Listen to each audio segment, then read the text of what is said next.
Welcome back to the channel. Today I'm making a pumpkin pie smoothie. Here is everything that I used.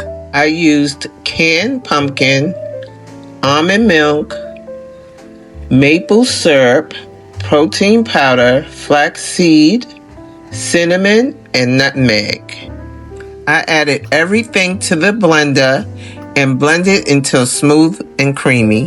This smoothie has all the warm pumpkin pie flavors, but it's filling and packed with protein. Now, this is perfect for breakfast or when you're craving something cozy and sweet.